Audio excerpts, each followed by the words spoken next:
Bineberipika na ng mga otoridad ang pag-ako ng grupong ISIS sa pambobomba sa Mindanao State University. Pagtitiyak naman ng PNP, mapapanagot ang mga nasa likod ng naturang pag-atake. Si Patrick De Jesus sa sentro ng Balita Live. Audrey, patuloy ang investigasyon sa nangyaring pagpapasabog kahapon sa Mindanao State University sa Marawi City. 4 ang nasawi sa insidente habang higit 50 naman ang nasugatan. Una nang sinabi ni Defense Secretary Gilberto Teodoro Jr. na dayuhan ang posibleng nasa likod nito.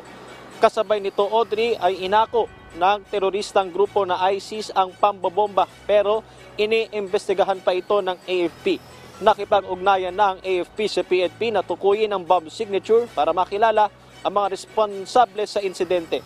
Binigyang diin din ng National Security Council kung bakit mahalaga na maberipika ang pag-ako ng ISIS. Alam mo kasi ang ISIS, they tend to claim. they have this tendency to claim responsibility for things na at the end of the day naman pala ay hindi naman sila ang responsable.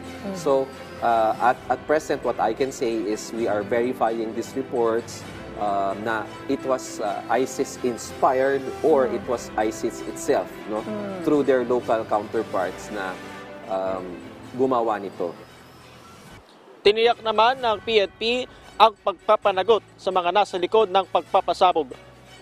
This incident highlights the importance of upholding dignity, freedom, and justice for all. We solemnly assure the public that justice will prevail for the victims and those accountable will face the consequences of their actions.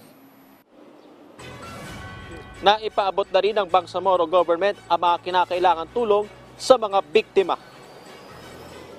May directive tayo doon sa Amay Pakpak Medical Center na i-charge nila yung medical expenses sa pondo ng regional government na nakadeposit sa kanila. And then yung Ministry of Social Services and Development ng regional government, nagbigay na rin po sila ng cash assistance doon sa mga victims para makatawid lang sila.